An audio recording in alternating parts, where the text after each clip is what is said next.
Eric, can you take the lights down just a touch on us so that we can see the audience a little bit better? Yes. What's that? What's that? A big touch. Big touch? Yeah, big touch. Too bright here. How's that? Can you guys see us okay? Yeah. All right. Well, how about one more round of applause for Dezi and Sylvia?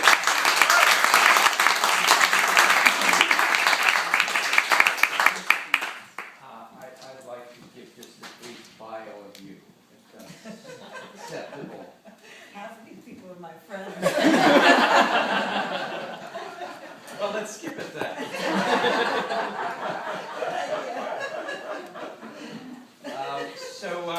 I'd like to begin the conversation just by asking you how it felt to see yourself on stage portrayed by Dezi.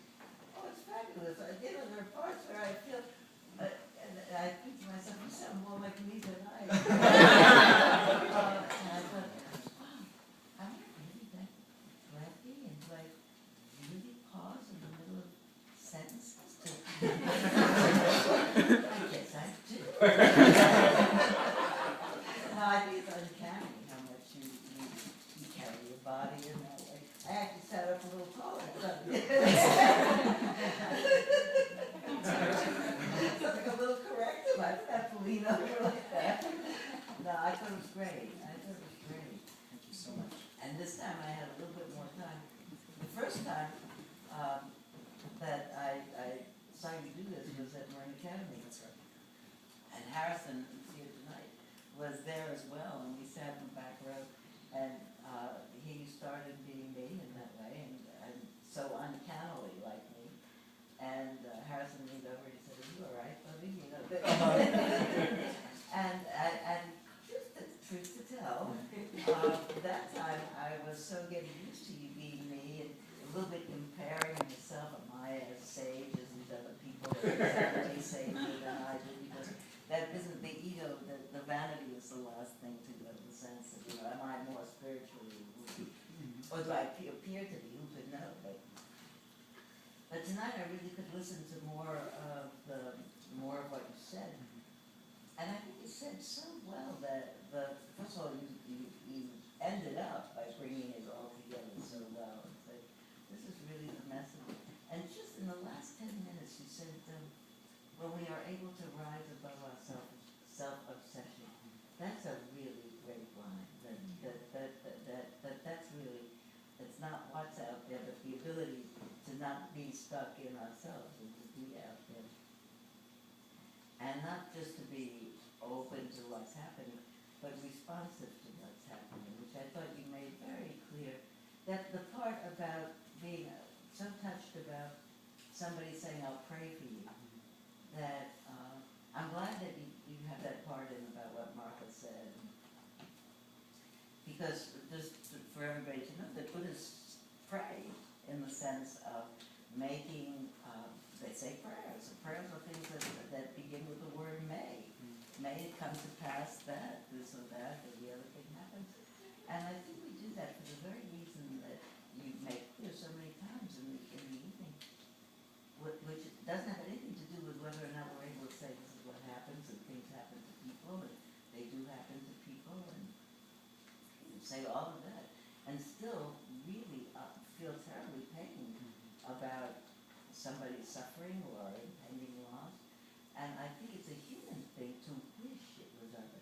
Right. I once taught a class in which we all had a period of time when we prayed something. Actually, it was in a religious context. Here I am visiting them, and afterwards I said, "What did you pray for?"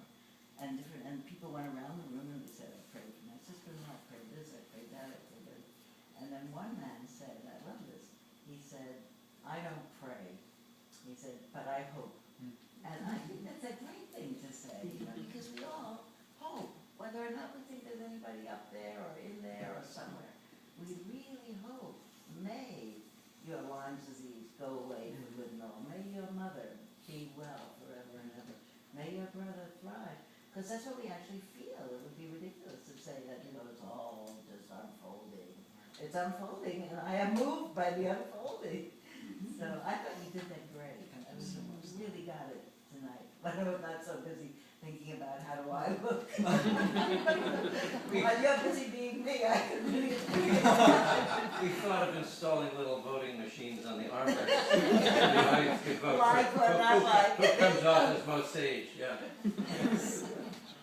Everybody had moments of great sagacity, actually. That's one of the things that has been thrilling for me as I've worked on this play, is, often you'll hear a rabbi's sermon or a priest's sermon, or you'll hear a dharma talk, or you'll hear a lecture, and you get a single window on things. And as I've been, watching this play week after week, month after month, I'm thinking, they're all on the same stage, and it's strength and strength and strength and strength, and what a treat to have them coexisting on stage, for me, selfishly. When I say that, I said in the introduction, this is how it's changed the way I look at religion. I think I see more complementarity, just in this kind of the juxtaposition. Well, in everything that Dezi presented, in every one, there was a moment in which they really talked about their own humanity. Something happens to somebody that I care about. It may, you know what it is? What I think about is, instead of calling a prayer, I call it a blessing. Because then people don't have trouble with it. They say, oh, I don't pray, there's nobody to pray to, But bless, we all bless. May you be well. We sneeze, we say God bless you, we don't even think God, but that may you be well. And it really, in terms of being honest about how we actually feel, that if I want to think that one of the things that frees us from being stuck in our self-obsession is being clear about what we feel, right? And being honest about what we feel. So that my friend Martha is saying, I don't feel any better about dying, but I'm not happy about dying, but I'm not stuck in the pain of thinking that I'm different from everybody. I'm somebody having a life like everybody else. Right. And that was one of the most, the biggest ways that I changed over the course of writing the piece and performing the piece over and over again, is I started this project and I just wanted to be so logical and make everything make sense. And praying, and I bet this came out at least a little bit in the show, praying didn't make sense to me because I wasn't really sure that I believed in the God up there or anything like that. But the more I spend the time sort of like trying to be these people, the more it doesn't really matter to me, because it's just putting ideas sort of out there in the universe, and if they don't go anywhere other than me, they were still in me, and I think that's important, and I'm coming to appreciate that, and I'm coming to let logic go a little bit more than I did before. Well, you know what, the business of, when I am thinking about other people and wishing well for them, I feel better. First of all, because it's really how I feel, so I am really letting myself know both how dear they are to me, I'm appreciating my love connection to them, it's really connecting me to them, and also it's really thinking about them, not me. It is really freeing me of my self-obsession. It reminds me that there are people in the world that I'm really connected to in bonds of love. Right. So why not? Just not only not in foxholes, the whole life is a war, if you want to look at it that way. So you're always in a foxhole. Yes. Which sounds maybe bad, but it's actually true. It's true. I'd say the biggest question, if I had to narrow the entire piece down to one question, it would be, how do we, and it's sort of an existentialist thing, how do we, as rational beings, as humans who want to live rationally, live in this world that can be so irrational at times, that just so many random things happen. So how do we deal with that? Do we turn to God? Do we, like Larry say, no, it's just what's here. So I haven't come to a final answer on that one, but that's why I'm doing the show. No, I think it's great, and I heard it better tonight even than the first time that I heard it. That business of being able to look around, when you talk about the Buddha with the four scenes, with the old age, sickness, and death, and the monk who is serene, could possibly give the feeling that the monk is unmoved by what's going on. And it seems so clear to me that the more I am aware that we are, all of us, all the time, living on the end of jeopardy, on the edge of jeopardy with everyone and everything that's dear to us, the more I know that, the more precious my love connections are, and the less likely I am to mortgage away my time in things like greed or envy or nonsense, because everything becomes nonsense, other than the big things of are we alive and do we love each other? So, Yes. that's it. Yes.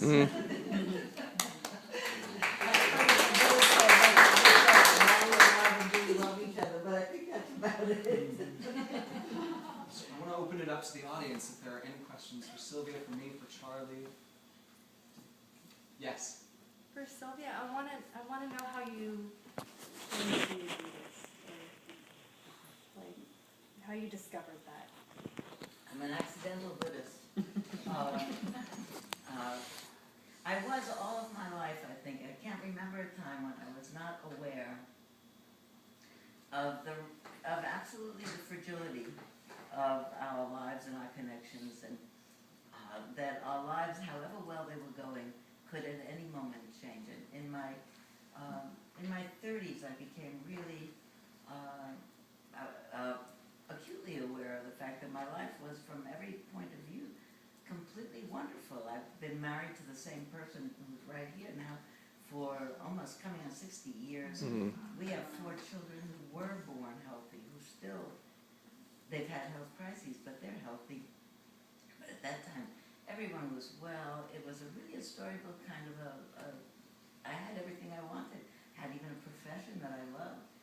Matter of fact, I had everything very well, good, and it occurred to me that this can't last. It doesn't last for anybody.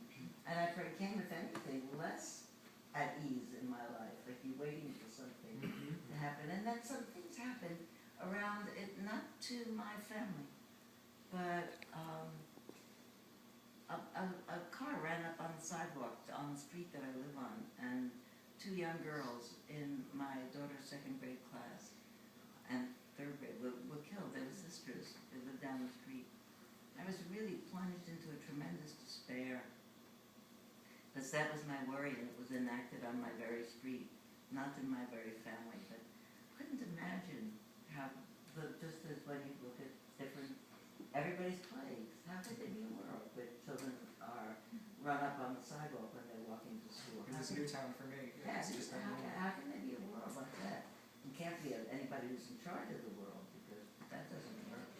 And it was in the 1970s, and people were becoming interested in meditation, and there was every kind of meditation workshop around to go to, and my husband, who was an inveterate seeker and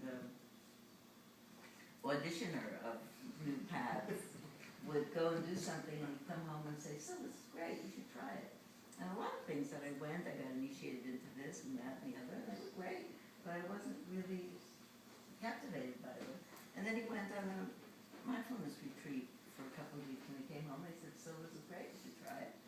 And that was quite congenial by genes, I think. I had congenial parents.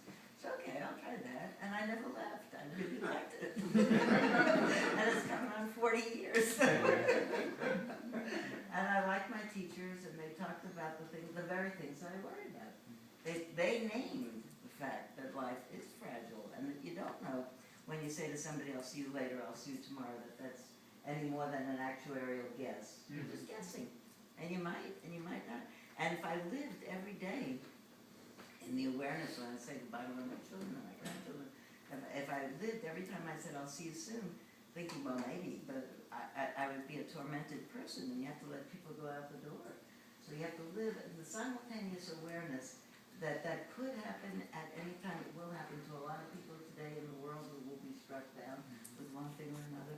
But for me to live in the awareness that I have this day to do something with, and to tell the people that I do interact with, that I love them. Somebody I know was saying, that so-and-so gathered around the deathbed of their relative who made sure that he told them all how much I love them. I'm hoping that my people know how much I love them all the time. I'll wait till the end, because we don't know when the end is. And so I found this very sensible kind of religion. You know, one of my colleagues, Howie Cohn, who teaches here in San Francisco, he has a mindfulness meditation group here in San Francisco, said the first time he heard a Dharma talk and he heard somebody tell the Four Noble Truths that the Buddha told, that life is complicated for everybody. There are challenges all the time, that we make things worse by struggling with them rather than saying, well, this is what's happening, what should they do now? It's not a passive religion, it's a practice of saying what's happening, how can I grok what's happening and respond to it with love, with compassion. And the third of the truths is that peace is actually possible, peace of mind in whatever circumstance, which is so exciting, you know, who knew? And the fourth is that you can train your mind to do that. And that was the path of practice. And Howie said the first time he heard somebody delineate in just a few sentences, this is the core of what we believe and practice as Buddhists. He said the first time I heard that, I cried. You know, that there is a path and there is a way out. You could see this is the way life is, but it's not. That's not the sad news. This is the way life is. This is the truth news. And the good news is that you could live with a peaceful mind that at the same time knows that we can actually, when you think if that happened to me, I couldn't stand it, that mostly we could. You know, it would be horrible, horrible, horrible. But mostly we do. Mostly people do. And that the way we do it is being held up by people who love us and by learning actually to be able to love back. When you were quoting Irwin about talking about a Shiva, when you come to a Shiva, you don't say, how are you? You just sit down. Yeah. And you sit with them, because they're terrible. How could they be? Right. And you sit down just to keep them company. And to remind them that in this world of people, where people die and are born and die and are born, we have everybody else around us doing the same thing, and we keep each other company. That's what I think. There you go. Thank you very much for inviting me. It was a Thank you pleasure. so much for being here.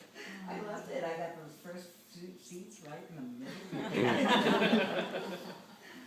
So may you have a wonderful rest of your... Thank you so much. And thank you all so much for being here. Please tell your friends. I run pretty much Saturdays at 8:30, Sundays at 7 o'clock throughout the entire summer. Thank you so much and have a great rest of your Sunday evening.